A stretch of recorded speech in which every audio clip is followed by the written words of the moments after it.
try again. Good afternoon, everyone. If I could please ask you to take your seats. We're going to get started with the second session of the afternoon. My name is Allison Hart, and I'm a special advisor in NATO's Public Diplomacy Division. I'm going to moderate this second session. Now, the title of this session is Hearts and Minds, Security in the Social Domain. Now, the notion that beliefs and ideas can have a profound and powerful impact on the world we live in is really nothing new. Each of us can look to our own histories, our own societies, and we can find examples of how what people have said and the ideas that they've promoted, how that has impacted the world in which we live today. Now, I'm an American, and I can look back to the second president of the United States, John Adams, who, when he was talking about the American Revolution, said that the revolution was effected before the war commenced. That the revolution was made in the hearts and minds of the people. Now, as I said, each of us can draw our own examples from our societies. And some of these are examples that we can tout with pride because they advanced individual liberties or human rights. But some of those we look back on in sorrow because they advanced oppression or violence. Now, it's important that we have this discussion today because the social domain has changed. We have new tools at our disposal. There's a broader reach and there's wider access. We know that what happens in the social domain can have implications for our security. Let's talk about who then can have an impact. What is the role of the artist, of the journalist, of the tech exec? Well, let's ask them. Now, before we do, let me just remind you of a few of the house rules here today. First, this session is on the record. Second, if you have phones with you, please ensure that they are on silent so that they don't disturb the conversation. Third, please do engage digitally in this conversation. The hashtag is FutureNATO. Okay? Now, we're going to have 3 different talks. First, we're going to hear from a journalist from Ukraine. Maxim Eristovy is the co-founder of Hromadska International. And after we hear from him, we're going to hear from Matt McDonald, who is the head of strategy and operations at YouTube Marketing. Thirdly, we'll hear from Omaid Sharifi, who is the co-founder of Art Lords Afghanistan. And after we've heard from all 3 of them, we'll come back and open this up for a broader conversation. With that, Maxim, please take the floor. Good day. Good day. Welcome here. It's a great honor to be here and to talk about propaganda that we face on everyday basis, almost in an insane amount. Well, I'm gonna start, I think, with a very simple storytelling. And you know, it's very unusual for me. I represent digital media, but I will go classy way with no digital stuff, with no videos and no slides. So I'm going to share my story a bit, my personal story, because I think it's uniquely important for me because it has shaped my views on what I face later with countering propaganda or just trying to deal with this propaganda. So I'm coming from Eastern Ukraine, which is unfortunately right now engulfed by a war. And I'm coming from very unlikely background, from very poor background. I was robbed of social opportunities, education opportunities. As a gay kid, I was denied any equal rights, denied by the state. So as many other kids in my region, well, it makes you feel anger, frustration. And if you feel this kind of state or outside world is being against you, many kids become angry. And the only opportunity for them is lash out, smear your opponent, and stuff like that. In my case, I've learned quite early that the only way I can fight back is actually telling the truth. And actually, that's why I became a journalist. And I became a journalist when I was 16 years old, but in Eastern Europe, we all forced to start very early. But that lesson made me feel like the only way I can achieve something and I can change the system is just to expose this system and unfairness of the system. So during my already long career in journalism, although I'm just like 30, I went to different places. And as a journalist, I also worked in Russia, and I worked for state-run newsroom. And I worked in very specific period when the propaganda wasn't a thing yet, but it was emergent. So it provided me with a unique perspective how propaganda actually works. And now when I travel and talk about propaganda, I see that we have so many misconceptions about propaganda. And one extremely important one that we don't understand, that the way Russian propaganda works is not to convince you. The Russian propaganda, what it does is actually distorts the reality, but most importantly, it destroys the middle ground for dialogue. And then when you have two radical camps on the right, on the left, not being able to talk to each other without any dialogue happening, that's where you enter, and that's where you actually influence the news agenda, and actually you can manipulate the current events in your favor. And once we understand that, actually, I think that's where our problem lies at the moment. We think that propaganda is about convincing. So what we do, we just follow the propaganda narrative, but we should stop following that narrative and we should start actually engaging dialogue. And that's the only way we become effective, not leading from behind, not following Russia propaganda, but creating our own agenda. Because I'm coming from journalist background, I'm going to offer a bit of criticism. That's what I do usually. And my first criticism point is going to be about institutional response to propaganda that we have at the moment. Unfortunately, in recent 2 years, I've started realizing how much money are being thrown at independent journalism institutions all around Central Eastern Europe. The most disturbing thing that most of those funds now start coming from military budgets. So we've always had, programs inside military budgets to counter propaganda or to expand communications. But now those funds go directly to independent newsrooms in the region that the most affected by propaganda. And because that region is suffering from lack of funds, a lot of independent newsrooms suffering from lack of support. Obviously, sometimes you have absolutely no chance to accept those money. But what it does to independent newsrooms is actually a very horrible thing. In a region that lacks any trust to media in general, for example, in Ukraine, I'm coming from a region that has distrust level to any kind of media starting from 17 to 90% in some regions.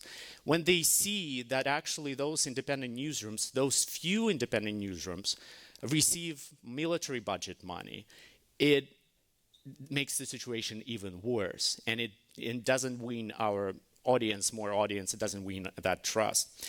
I'm going to channel a bit Dunya Mijatovic, and she's a terrific fighter for media freedoms in the region. She's a media representative for OSCE.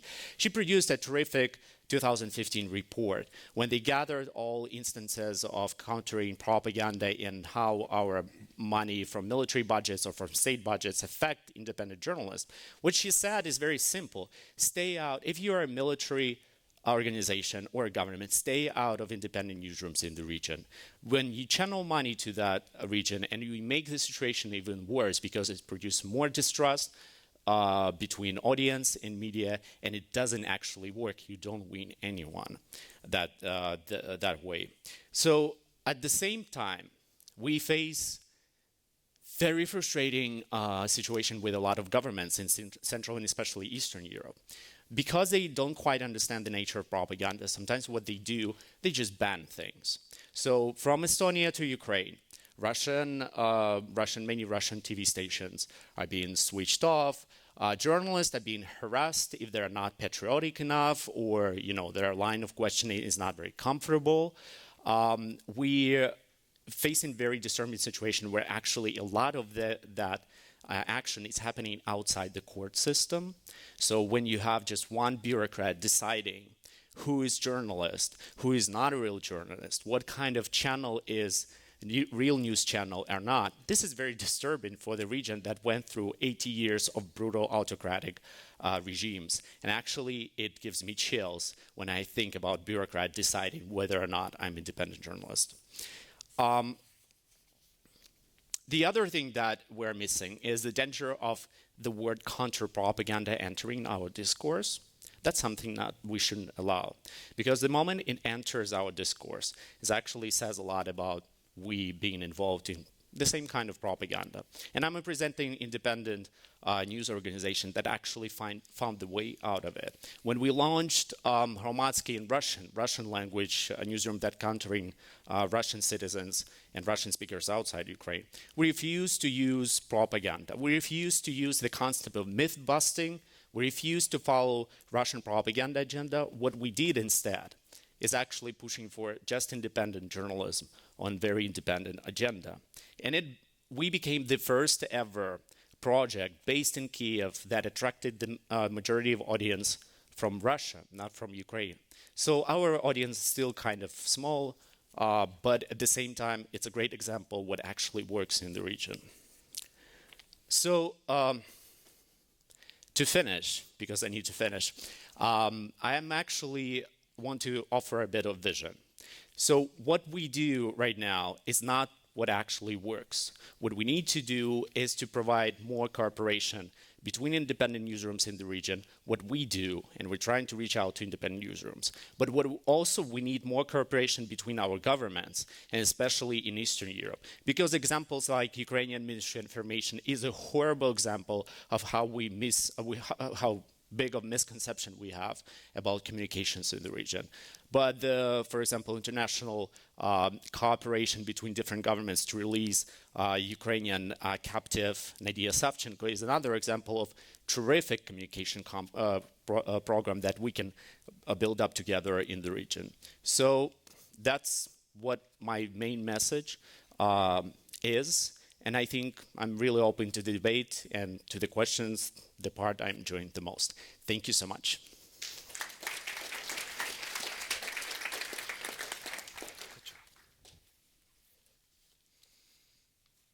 Hi, everyone.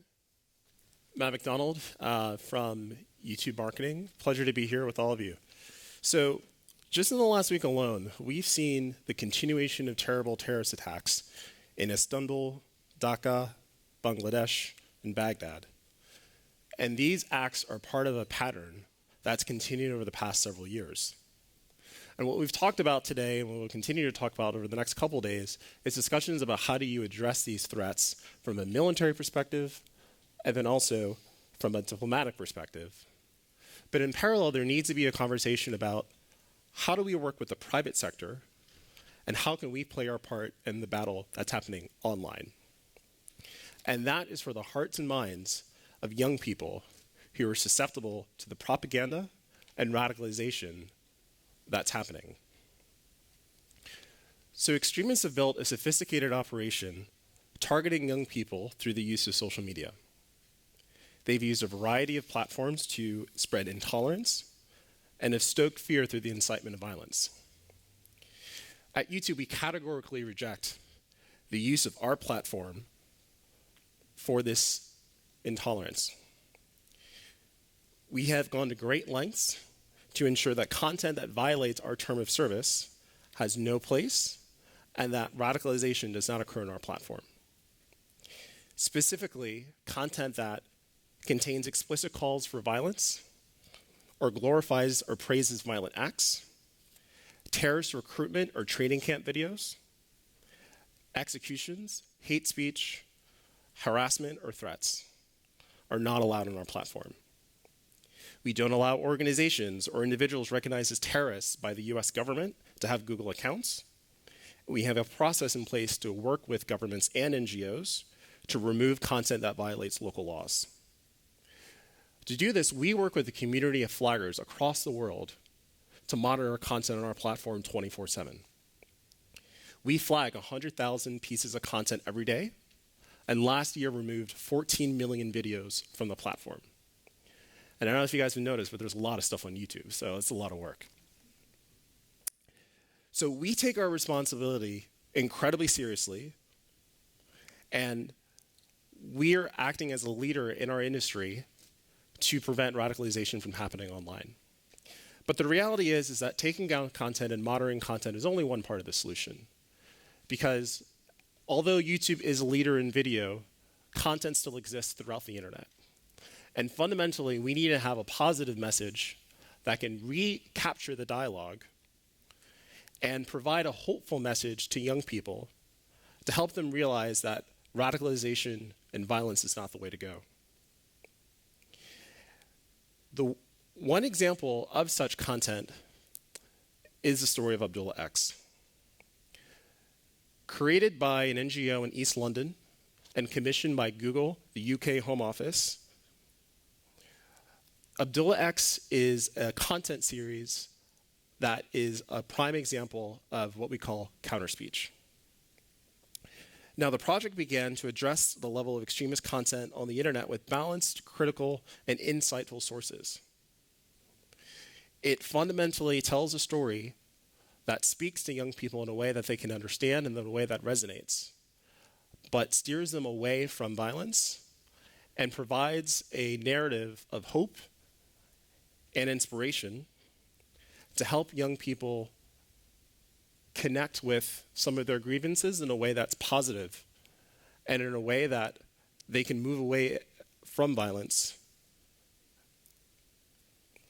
The creator's YouTube channel brought this message online with rich storytelling. And we have done a lot of work to understand how effective this can be and how we can scale it. And so I want to show an example of some of Abdullah X's work so you can see how it works.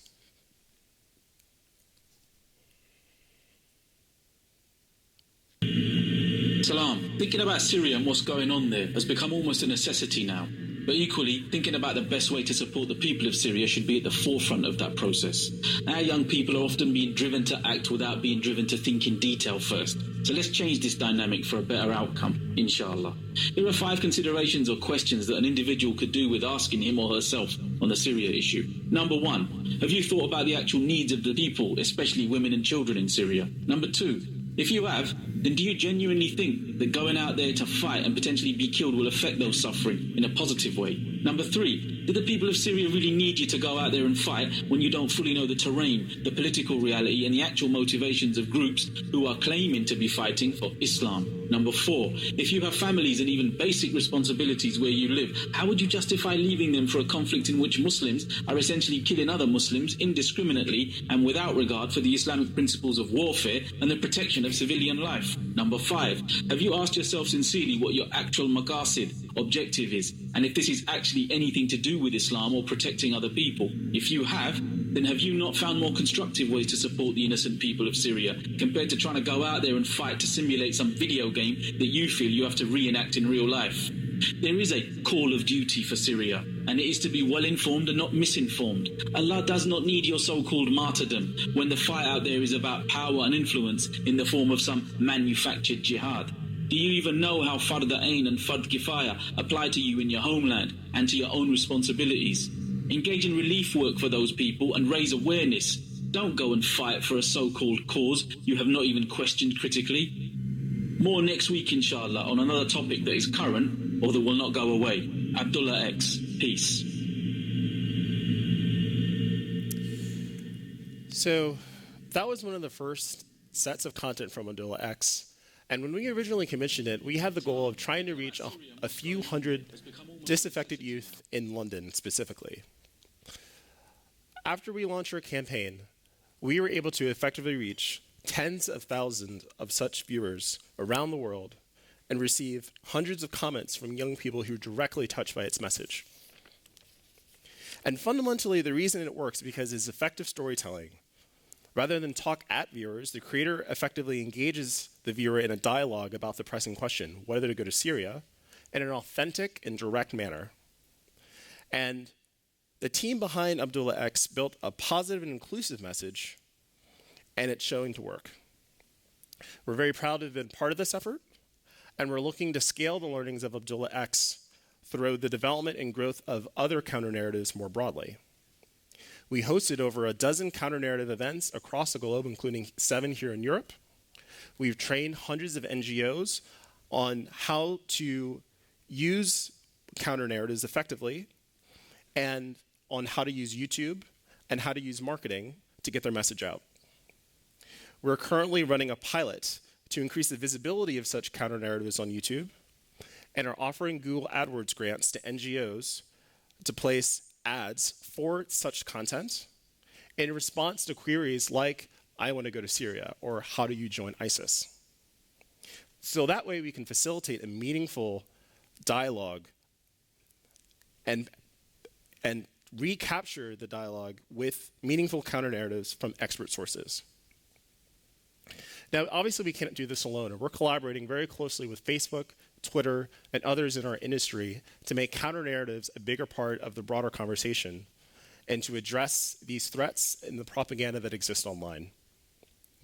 So these are very complicated issues that nestle in with the broader remits of governments and NGOs on the military and diplomatic side when it comes to extremism and radicalization, and we're committed to do our part.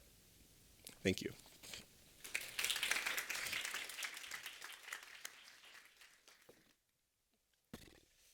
All right. Good afternoon. My name is Umaid Sharifi. I come from Afghanistan. Born, raised, educated, currently living and working in Afghanistan. My organization is called Ortlords. We have a lot of drug lords and warlords, so we wanted to reclaim back this word. And we are the positive lords of Afghanistan. It's the work of an incredible team of 25 people that they are now in Afghanistan and working. So I'll show you 2 short and sweet videos. One is produced by BBC, and one is produced by NATO's Resolute Support Mission. It just gives you an idea how we do our work and what we do. And then it will be followed by a quick presentation.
Thank you.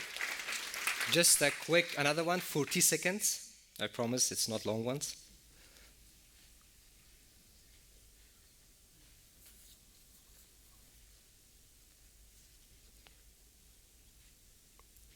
Okay, I think we don't have that one. All right, so first of all, I'm really honored to be here and speaking in front of you and having a different story from Afghanistan. According to Transparency International Corruption Perception Index, we are among the top 3 most corrupt countries, along with North Korea and Somalia. So it's really tough to live in a country with so much corruption happening. At Ortlords, what we do is we use murals, we use images to tackle this issue. We want to reach a wider citizens, the ordinary citizens of Afghanistan, who are not educated, who does not have higher literacy. So the best way to reach them is through images and murals. And we operate in a very difficult context. It's violence, it's conflict. And this is the most effective way to get them involved and to send our messages. So our main brand is the ICU, which is, I know you're stealing my money. I know you're doing corruption.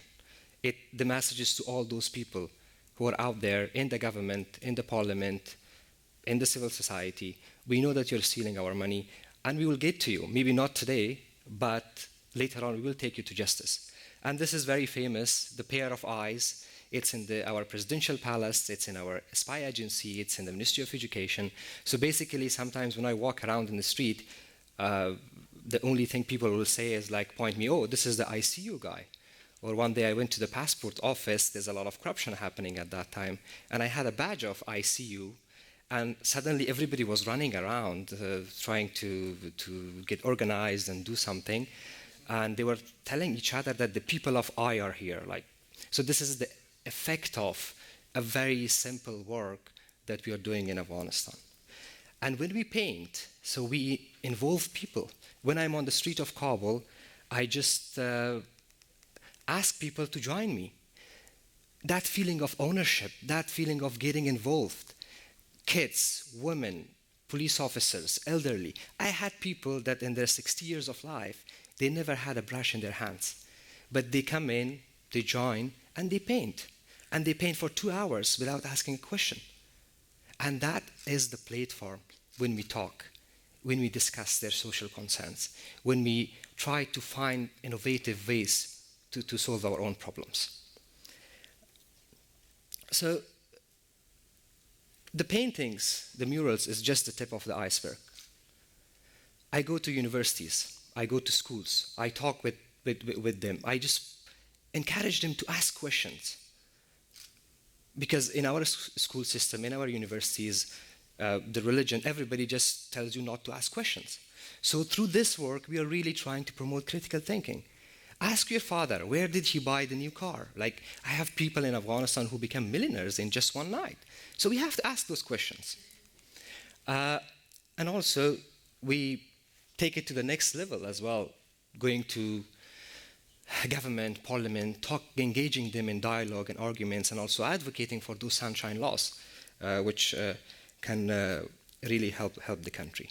So basically, when in my country, where the government, where everybody is putting walls, we are becoming those bridges. We bridge the ordinary citizens of Afghanistan, the most vulnerable ones. We connect them with those people behind those big, concrete, ugly walls.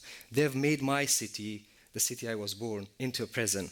So that's why I'm bringing down these walls and connecting these two people, sharing their concerns and everything. And also, we are doing our part. It's just that responsibility, feeling that responsibility, and also at the same time, encouraging other citizens, other people, young minds, to go and start their own initiatives, to do something, connect with us. We started from nothing, and here we are. It inspired a lot of people to go and do their own things, their own small initiatives in their communities, in their families. And this is our story, and the story of Art Lords. So thank you. We are the voice of the voiceless.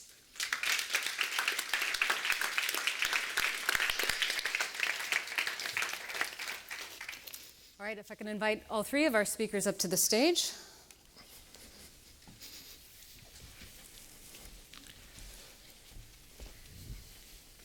Very shortly, I'm going to turn to the audience, so please start thinking through what questions you might have. And we've just heard three very different perspectives, coming from different parts of the world, engaging in different aspects of the conversation about what our societies should be, what is truth, what is good, and what is right. And how do we combat those things that are outside that sphere, that are promoting oppression or corruption or violence. So as we turn to the audience, think about how you're engaging. What are you doing? Do you have a role? Do you have a responsibility? Not asking for a show of hands, but do consider that. Now, there are mics around the room.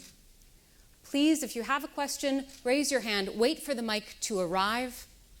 State your name and your affiliation. And I will be gathering a few questions at a time. So where can I begin? Here in the blue tie. Very much, Santiago de Presillo with Visegrad Inside.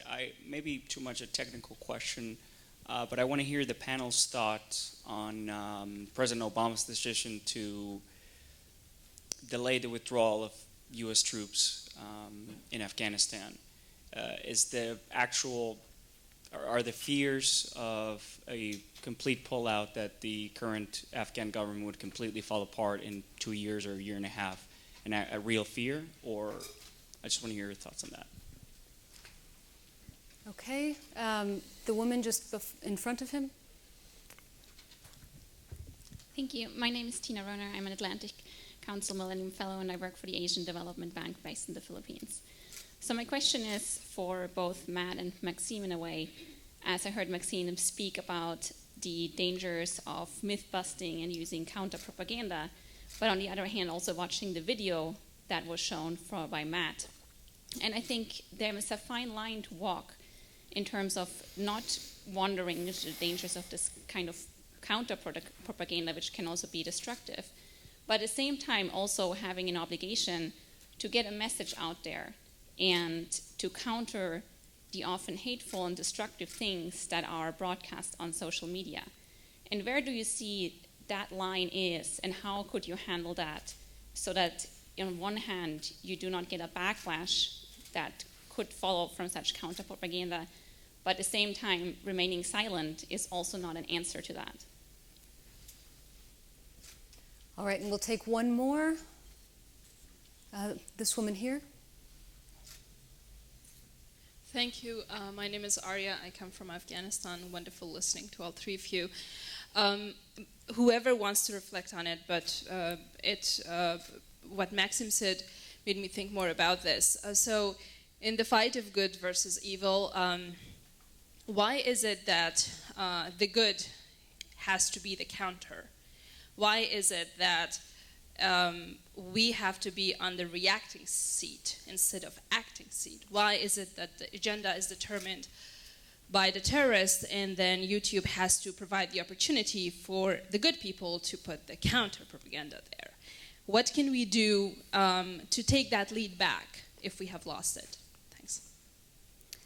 All right, so just to recap, we had 3 questions. One about Afghanistan and the recent decision to extend the US presence there. The second about how to balance between silence and the potential counter-propaganda that you spoke about, Maxim. And then third, can we play a more proactive role? Is there something that we can do to put out a more positive message rather than just reacting to circumstances as they evolve? Who would like to start?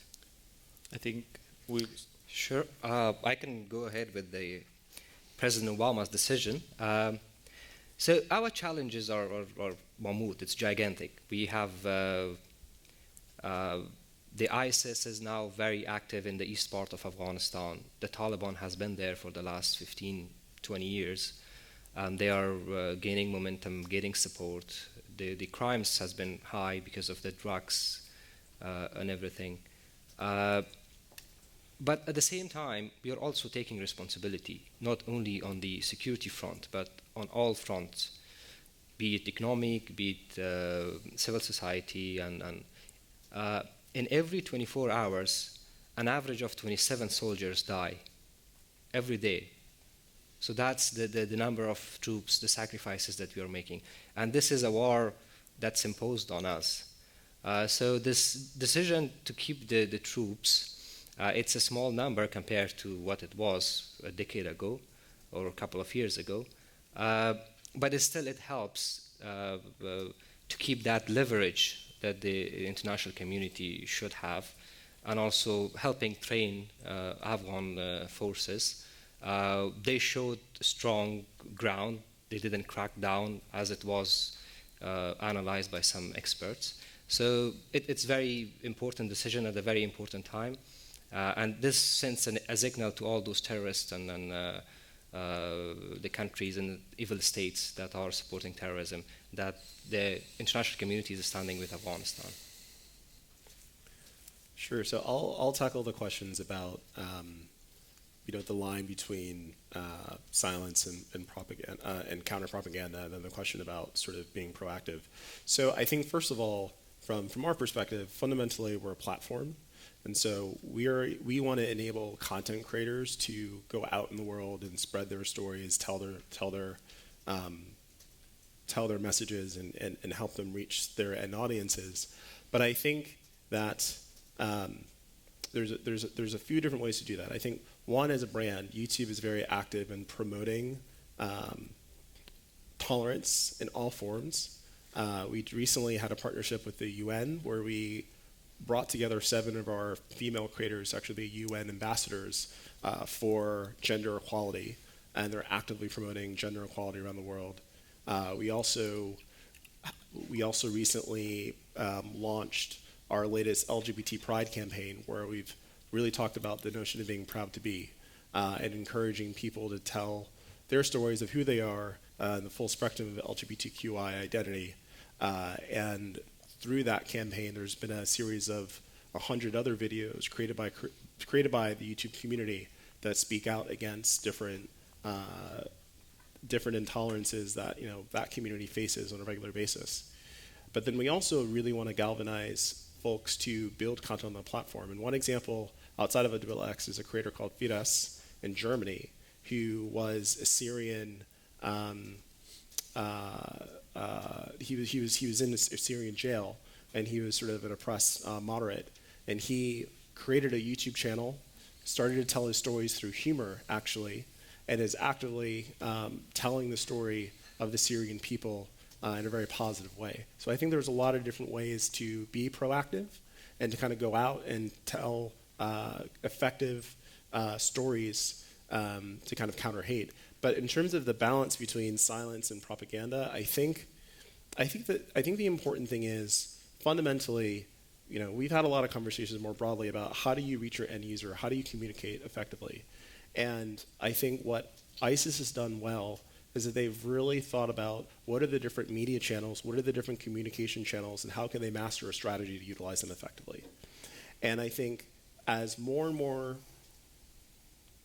governments and NGOs think about how to use YouTube, how to use Twitter, how to use Facebook, how to really think about the digital suite of products and how to reach young people in a way that resonates, in a way that works, I feel like we'll get smarter about that balance between the right type of engagement that needs to be authentic, it needs to be credible. I feel like the reason why Abdullah X works is because it's incredibly authentic and credible, and it comes from the right people. But then how to, not wade into waters that doesn't make sense. And I think, for Google, we think that we have a role to play, and we also have a role that we shouldn't play as a platform. And I think for governments, it's and NGOs, it's the same. There's some things that they should engage in, and there's some things that they shouldn't engage in. And so I think it's just a balance of understanding your end user, understanding how to communicate effectively with them, leveraging the position you play in the broader conversation, and what type of message you should engage in yourself versus how you should partner with other organizations, and just having a smart, effective strategy around it. If I may, I'll combine 2 questions because I think they're very close. And absolutely, you're right that we should do myth busting and we should do responses. That's critically important. But sometimes at this moment, I think we do 95% of it.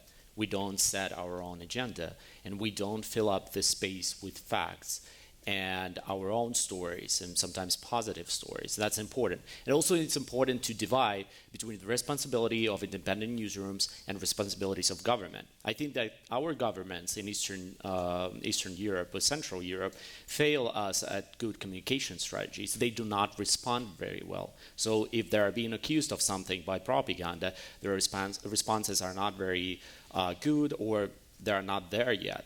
even at some point. So the task of government is being more proactive at responding in a very good way. The task of newsrooms is to provide the space with really good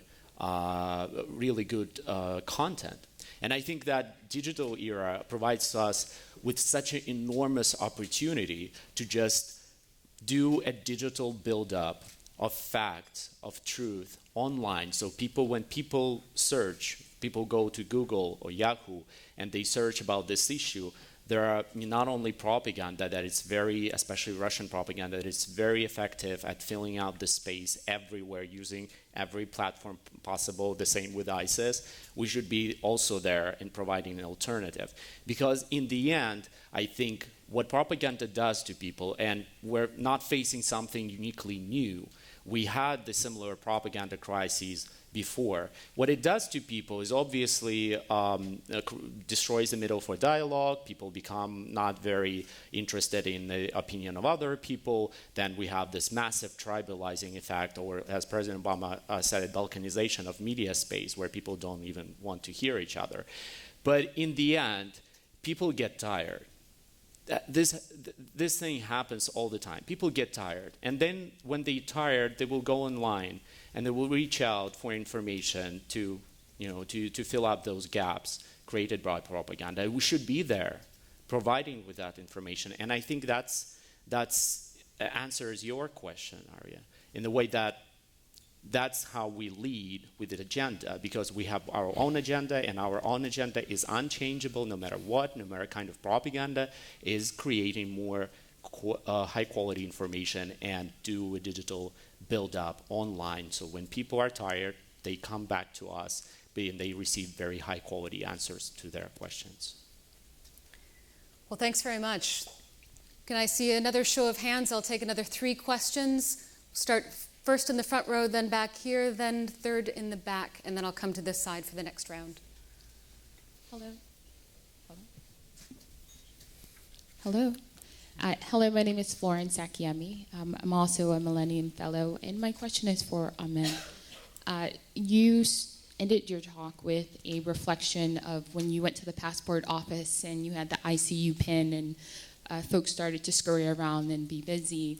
And I wonder what the reaction of those who directly benefit from a corrupt Afghan system is. And have you noticed an increase in self-reflection in terms of the art kind of placed throughout Kabul and other areas throughout Afghanistan? And I wonder, in terms of access, how do you receive access to place your art? And have you received any resistance in any way? And how do you continue to move through and push ahead despite resistance that you may have to your work?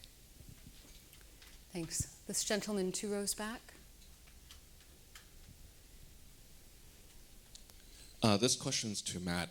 My name is Garrick Nye. I'm a Director of Marketing at Discovery Air Defense and also a Vice President at the NATO Association of Canada. Now, Matt, I just have a question for you. You explained in your speech about how YouTube would connect content providers and content generators with your platform to end users, right?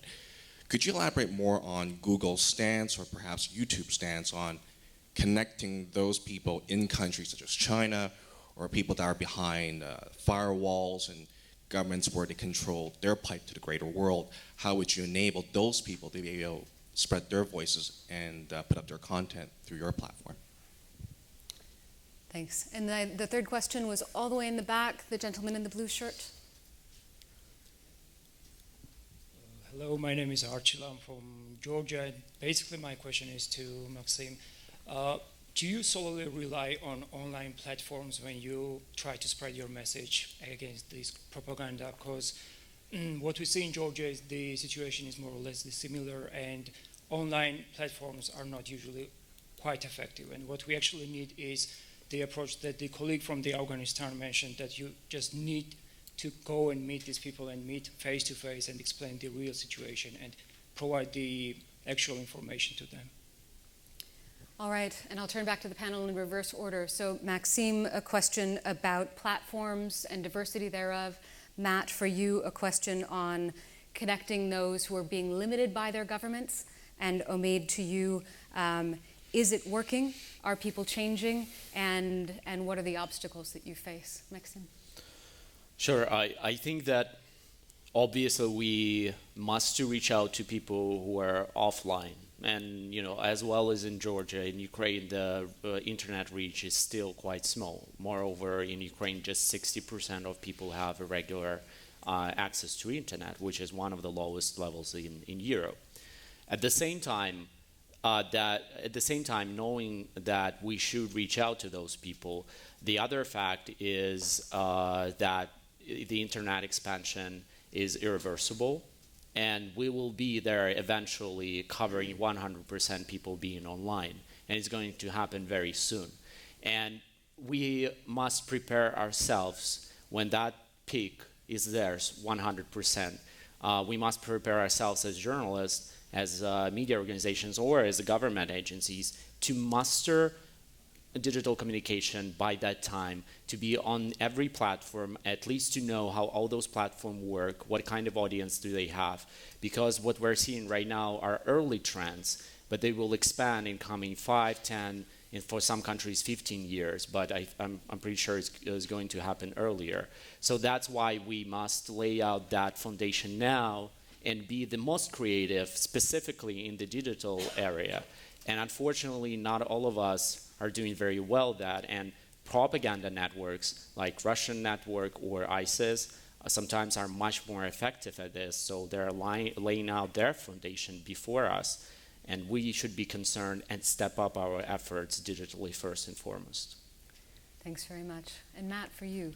Yeah, so on the issue with China and other countries, so I think fundamentally Google obliges by local law, and we abide by all local rules and regulations.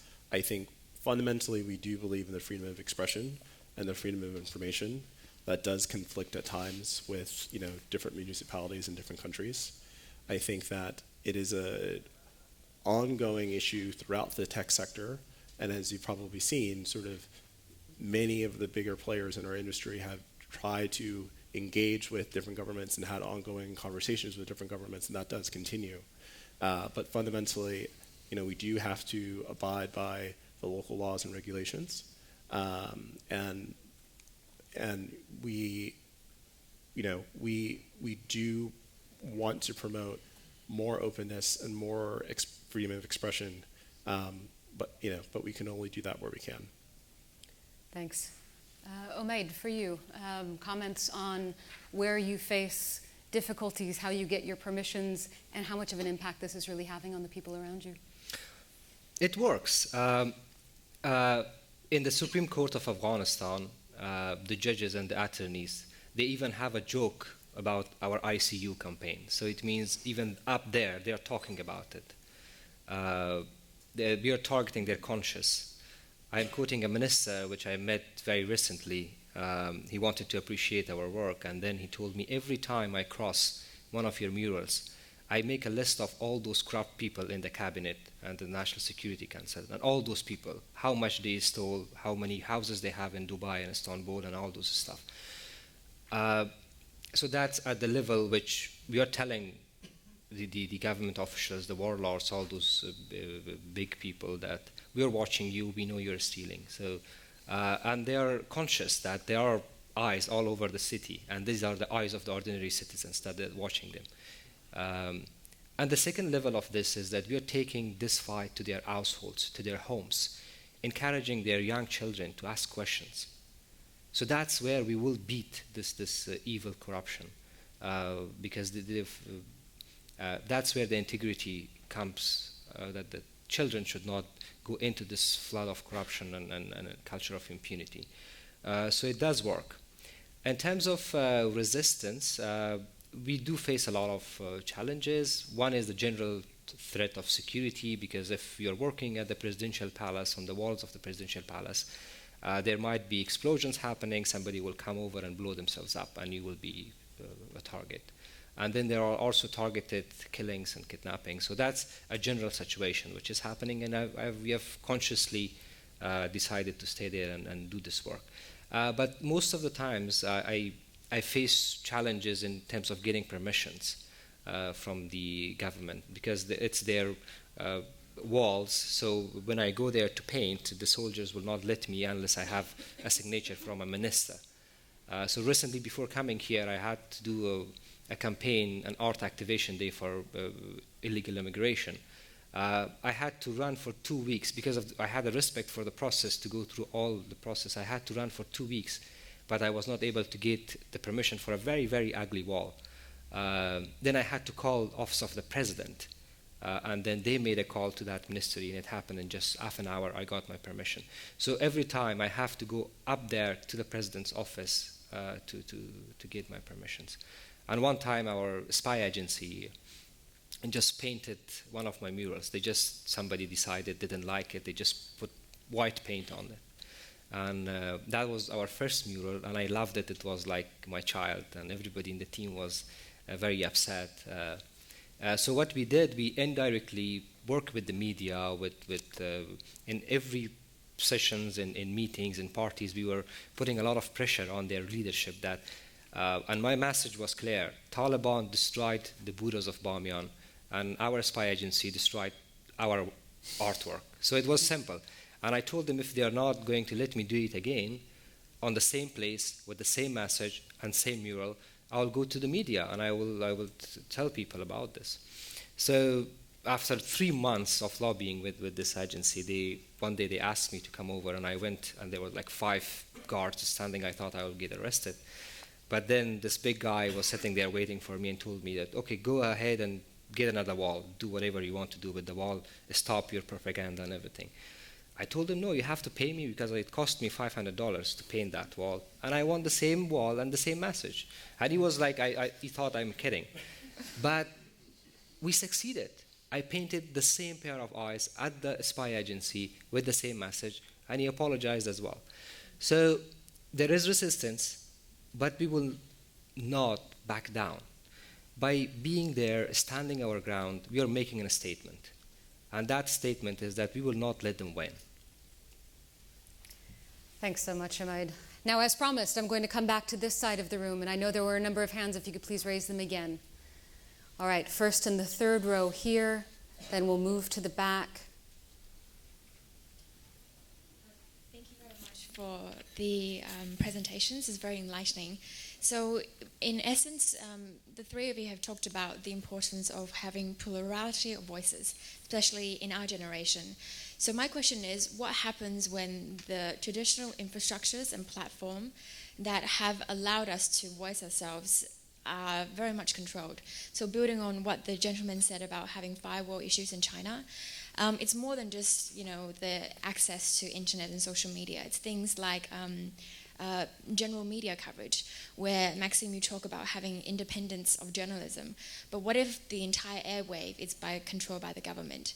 So then how do you do that? And, Omar, you talked about using art as a way of self-expression. So the funny thing is, China actually has great murals and graffiti, but it's actually all commissioned by the government. So it's all very positive message, but the undertone is it's all propaganda. And so people are slightly desensitized no matter how good the messaging is. So then how do you allow for plurality of voices in that sort of context? And then I sort of see it in the millennials, having worked in China. I grew up in Australia, but having worked in there to close to 3 years now, where I sort of see it in myself. I start self-censoring. Now, I may look at articles or do things, having a more sort of international exposure. Even now, in the back of my mind, I would think to myself, oh, should I do this? Should I post this? And that's what's most scared me. Not necessarily having these discussion debates. We all have them, myself and my circles and my friends, and with a lot of great millennials growing up in China. But it's that sort of embedded self-censorship that we become accustomed to. And then how do you allow for voices within our generation with that sort of backdrop? Thanks very much. Now, the gentleman all the way in the back. Hi, I'm Christian Picard from Observatory Media, a digital journal in Canada. My question is for Maxim, but I guess the other speakers too can answer a bit of it. You were speaking about the fact that government agencies and militaries are pouring monies into a newsroom in Eastern Europe, Ukraine, etc. I understand how this can increase distrust and put in questions the independence of those newsrooms, but at the same time, if the government agencies and the militaries are the only ones to have money to put on newsroom, what are the choices of newsroom in this situation? Do you have any ideas of what are the alternatives that can be followed by this newsroom? Thank you. All right, and we have time for one more. Is there a question on this side? I promised I would stay here, this gentleman here.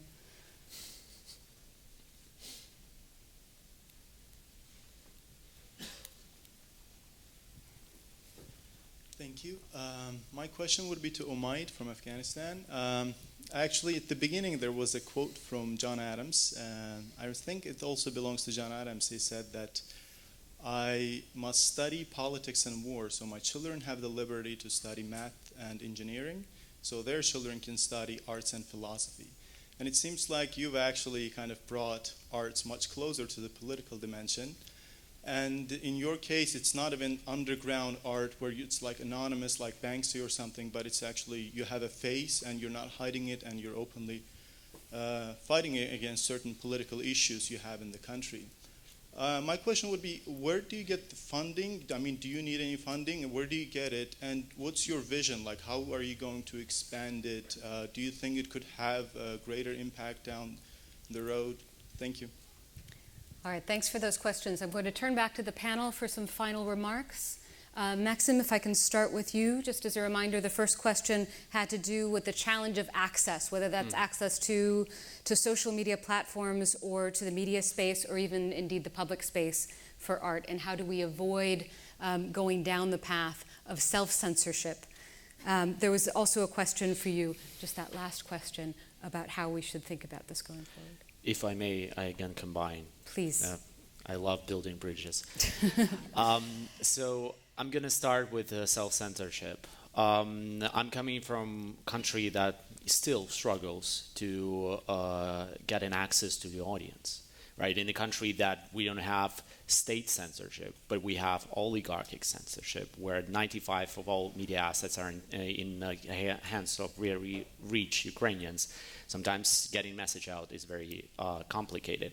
But what I also learned personally myself, that as long as you get extremely creative and you explore every possible communication possibility out there, so they can switch off YouTube, they can ban Facebook, they can block Twitter, but in the end, you go further. You use WhatsApp groups, you go to Telegram. If it's a digital communication, you use even Snapchat, whatever is possible. So they cannot ban everything at once. They will try, but you will be a step further.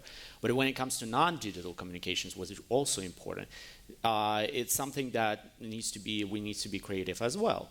So we can start non-online groups and trying to expand that reach.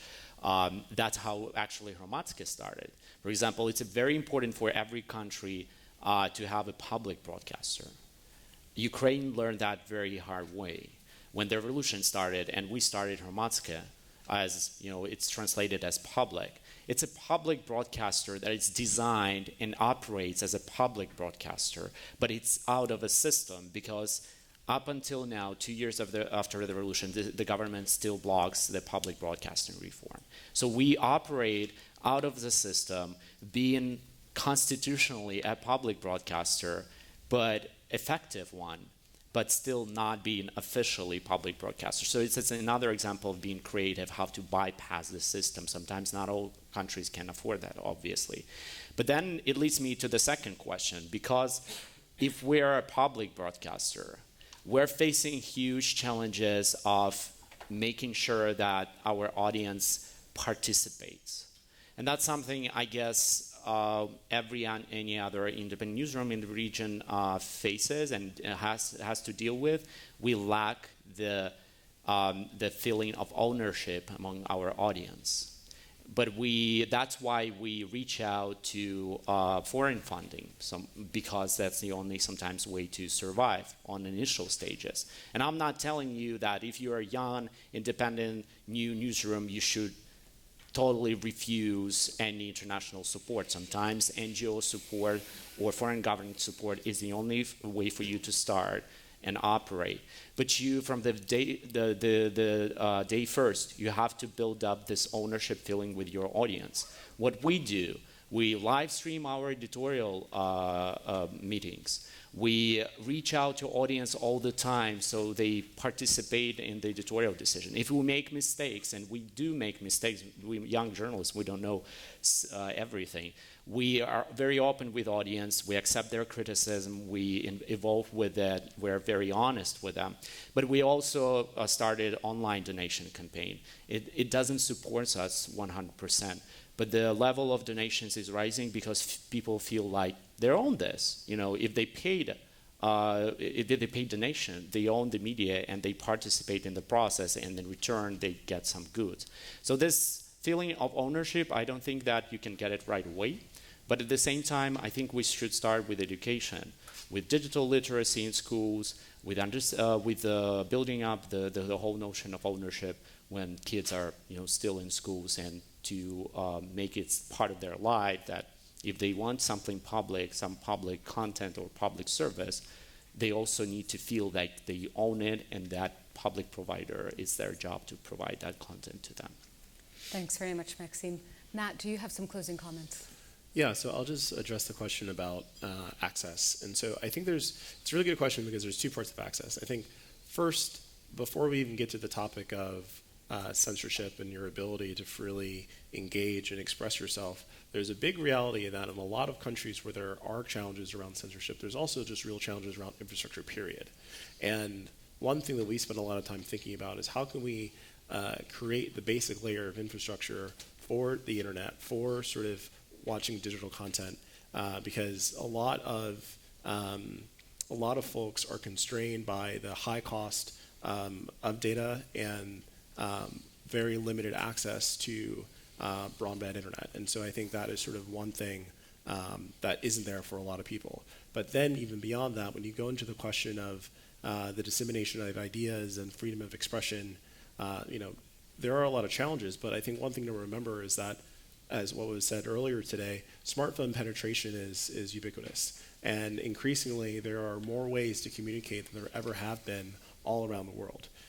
In markets even like China, you have products like WeChat, which have tremendous penetration in the market, where you can not only record video, have chats that are encrypted, and then also kind of have transactions in commerce, but you can kind of spread your message through different channels throughout the internet.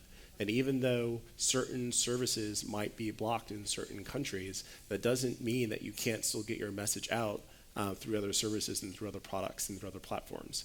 And what ends up happening is that the internet is a community. Fundamentally, as messages get spread and they get picked up, you might have someone in Canada who sees a video or sees a piece of content from someone in China and then uploads that to YouTube and then gets the message out that way. And so we're increasingly interconnected.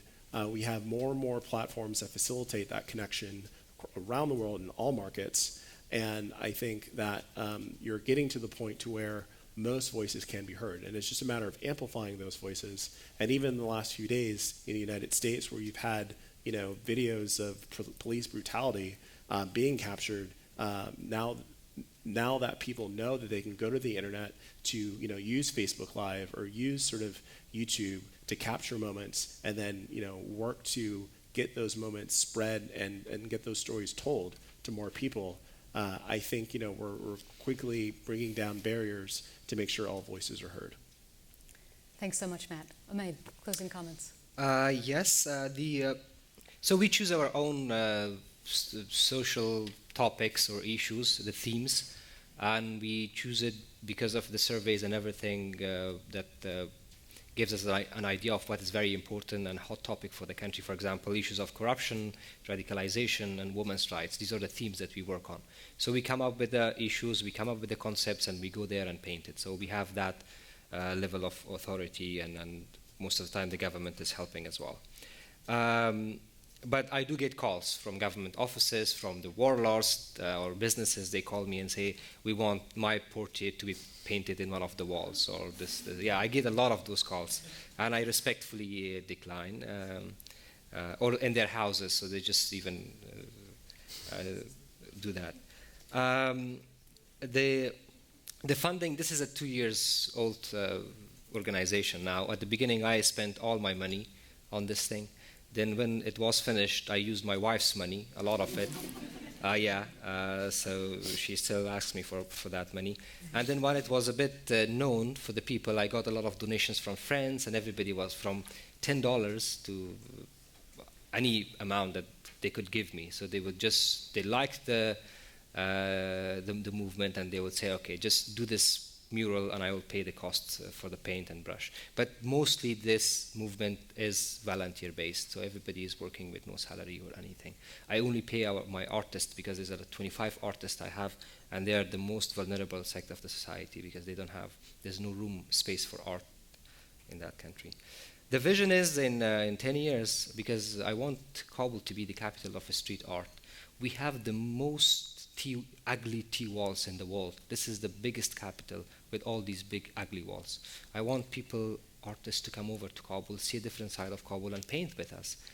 And also this could be a movement for accountability and transparency, a movement which is for the people, with the people, that could ensure transparency and accountability. All right, well, thank you so much. I mean, we've seen over the last hour that there is just incredible work going on in the social domain. Whether it's the artists who are working in Kabul, or private industry who's working in the digital sphere, or independent journalism in Ukraine and indeed around the world, we're being pushed to think and to have critical dialogue. I think that was the common theme to each of you. We need to get people thinking and talking about what's going on in the world. So I'd like to thank Omaid and Matt and Maxime for being with us today. And I'd like to thank you all for participating in this conversation. Now we have a short break.